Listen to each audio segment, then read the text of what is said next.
saudara ketawa. Hai. Tawanya nggak ada urapannya kayaknya. Enggak saudara, itu tergantung hati kita. Amin. Iya, karena tanda sukacita adalah tertawa. Ayat selanjutnya, ayat yang keberapa? 8, yuk kita baca sama-sama lagi. 2 iya. Aku hendak mengajar dan menunjukkan kepadamu jalan yang harus kau tempuh. Aku hendak memberi nasihat, apa saudara? Mataku tertuju kepadamu. Potensi hidup kita, rohani kita tujuannya cuma satu. Kita arahkan kepada siapa? Kepada Tuhan. Fokusnya kepada siapa? Fokusnya itu kepada Tuhan, bukan sama masalah. Kalau fokusnya sama masalah, kita terikat oleh masalah. Makanya kalau saudara naik pesawat, kenapa pesawat terbang itu nggak boleh terbang di bawah awan? Kalau dia terbang di bawah awan, dia akan goyang, saudara. Kenapa? Di bawah awan itu ada mengandung elektromagnet. Punya daya tariknya sendiri. Ada mengandung listriknya. Tapi kalau kita juga di tengah-tengah awan kita terbang, maka kita kena turbulensi. Pesawat itu bisa tiba-tiba mendadak turun. Zzzz, gitu. Sampai jantung kita itu nyangkut di atas, kita ambil lagi. Gitu rasanya. Aduh, kayaknya angkat gitu, jantung kita lepas gitu saudara ya. Iya, makanya pesawat itu harus menembus awan. Pleng. Pada saat dia mampu menembus awan, maka hukum aerodinamikanya itu bekerja sempurna. Kita bisa makan minum di atas pesawat tanpa bisa tumpah. Betul tidak? Hidup kita pun sama. Kita tidak boleh berada di bawah masalah supaya kita tidak diinjak-injak masalah. Kita juga tidak boleh berada di tengah-tengah masalah, karena masalah bisa melilit kita. Kita harus mampu melewati masalah sebagai sebuah pengalaman rohani untuk berjalan bersama dengan Tuhan. Kalau saudara percaya, katakan amin. Haleluya. Nah, kita lanjutkan saudara. Ayat yang keberapa? 9. Sama-sama kita baca 2 iya. Janganlah seperti kuda atau bagal yang tidak berakal, yang kegarangannya harus dikendalikan dengan tali les dan kekang. Kalau tidak, ia tidak akan mendekati engkau. Artinya apa? Jangan seperti kuda bagal hidup kita. Kalau udah ditegur oleh Tuhan, bertobat saudara. Amin. Jangan sampai nanti dikendalikan oleh tali les. Wah, hidup kita jadi liar. Dan akhirnya kita tidak tahu kebenaran. Maka kita akan disebut sebagai orang fasik. Orang yang tahu kebenaran tetapi tidak tinggal dan tidak berjalan dalam kebenaran, maka itu disebut orang fasik. Selanjutnya ayat 10, yuk 2 iya. Banyak kesakitan diderita oleh orang fasik, tetapi orang percaya kepada Tuhan dikelilinginya dengan apa saudara? Kasih setia. Ayat 11 sama-sama 2 iya. Bersukacitalah dalam Tuhan dan bersorak-soraklah, hai orang-orang benar. Bersorak-sorailah, hai orang-orang jujur. Siapa orang benar? Siapa orang jujur? Coba angkat tanganmu, katakan saya. Halo, yang lain berarti orang tidak benar dan tidak jujur dong.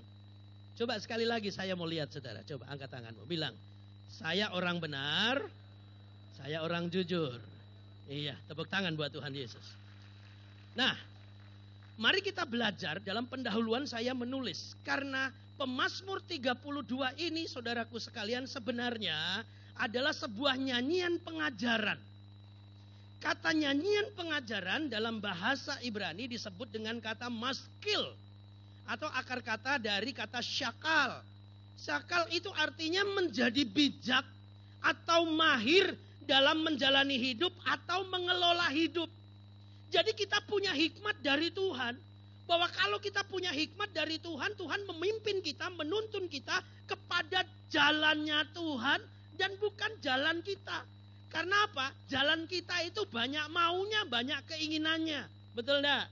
Kadangkala apa yang kita sukai, apa yang kita ingini, belum tentu itu disukai oleh Tuhan dan belum tentu itu diingini oleh Tuhan.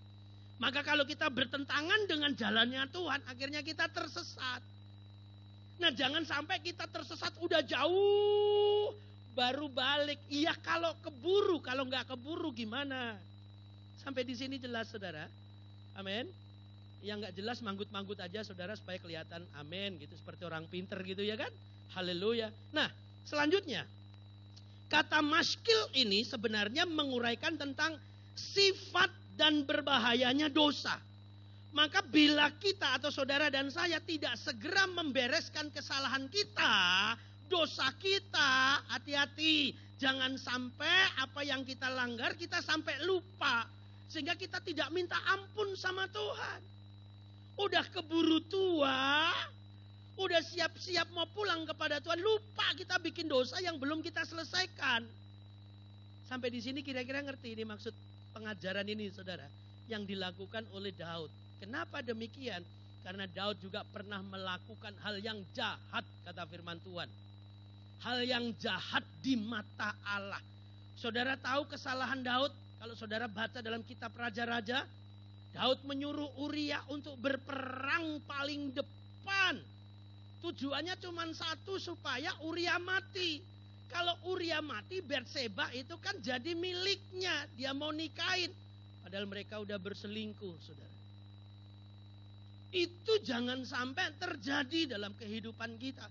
Dan itulah yang dialami oleh Daud, saudara. Makanya dia mengakui segala kesalahan-kesalahannya. Kenapa? Orang yang menyimpan kesalahan, hidupnya nggak akan pernah tenang. Selanjutnya. Pengampunan yang Tuhan lukiskan dalam kitab Pemazmur melingkupi 3 hal, saudara. Yang pertama adalah pengampunan secara spontan yang dilakukan oleh Allah. Yang kedua itu adalah dia menutupi. Jadi supaya saudaraku sekalian, yang punya hak untuk mengampuni bukan manusia, yang punya hak mengampuni adalah siapa? Adalah Tuhan. Dan kalau kita bikin dosa saudara, dia tidak memperhitungkan kesalahan kalau kita sudah minta ampun. Makanya ayat 1 dan 2 dikatakan demikian dari Daud, nyanyian pengajaran. Berbahagialah apa saudara?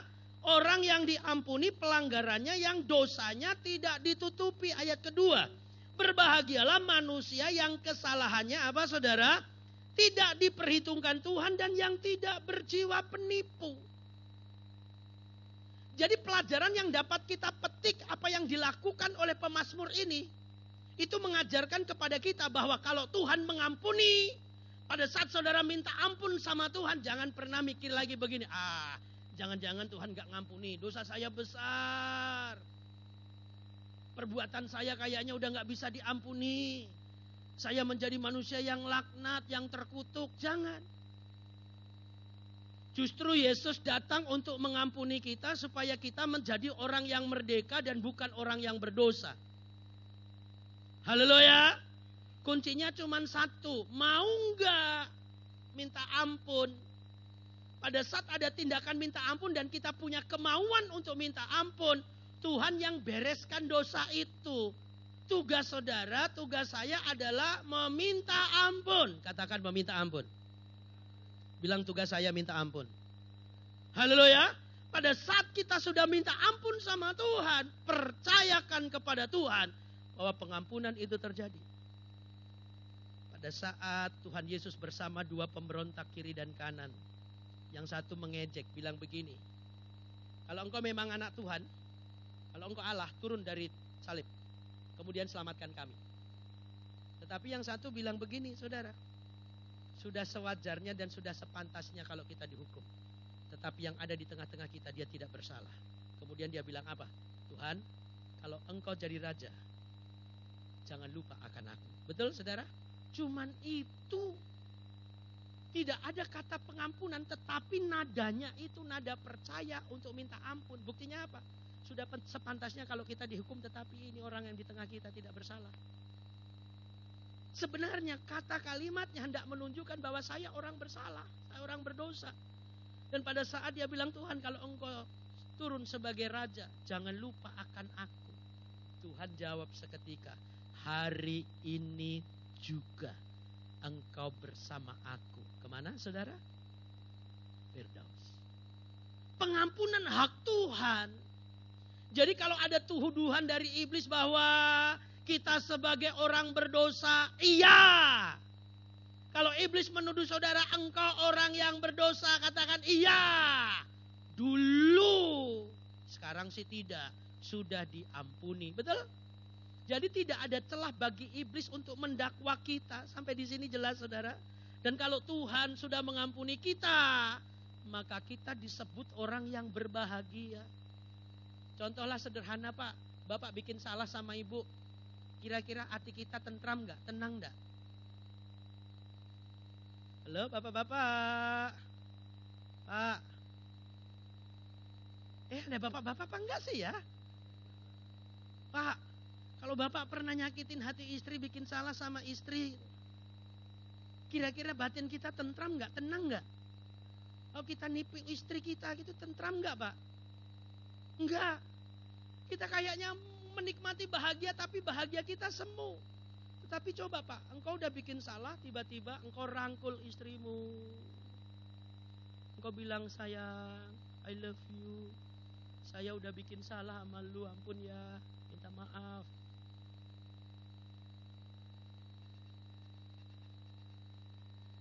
Walaupun istri kita masih ngambek, apa sih? Lu udah nyakitin, udah. Sana. Tapi saudara kejar aja saya. Begitu dipeluk paling cuman Begitu dipeluk cuman udah.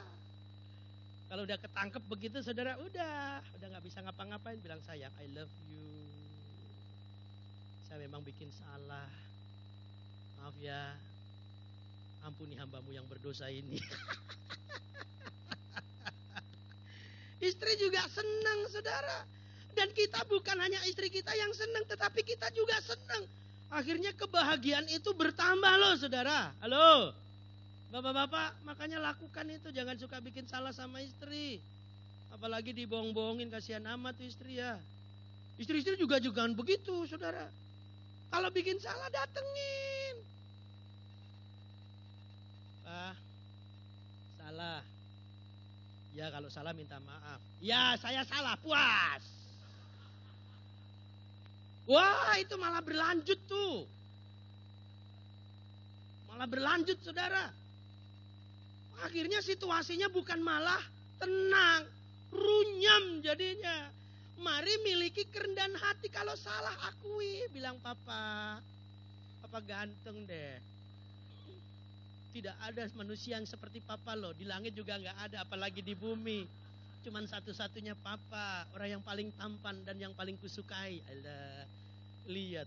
Maaf ya Pak ya kalau saya bikin salah. Cium pipi kiri, cium pipi kanan. Udah. Begitu amin saudara ya kan. Hati kita tentram. Lihat suami langsung ajak, Ma, mau kemana Pak? Mau diajak. Kemana? Ke toko berlian. Iya. Bukan terbang tinggi di awan. Itu kebahagiaan bertambah. Jadi tidak ada persoalan yang tidak bisa diselesaikan. Apalagi menyangkut masalah keluarga. Amin bapak-bapak, ibu-ibu. Betul tidak? Iya. Orang lagu dunianya ada kok nyanyinya. Ada lagu-lagu dunia itu. Masalah yang tidak ada, masalah yang tidak bisa diselesaikan. Apakah artinya sebuah derita? Bila kau yakin itu pasti akan berlalu. Hai nona manis, biarkanlah bumi berputar menurut kehendak yang kuasa. Tuhan pun tahu hidup ini amat berat. Tapi takdir pun tak mungkin selalu sama. Coba-cobalah, tinggalkan sejenak anganmu. Esok kan masih ada. Aduh, sudah serak.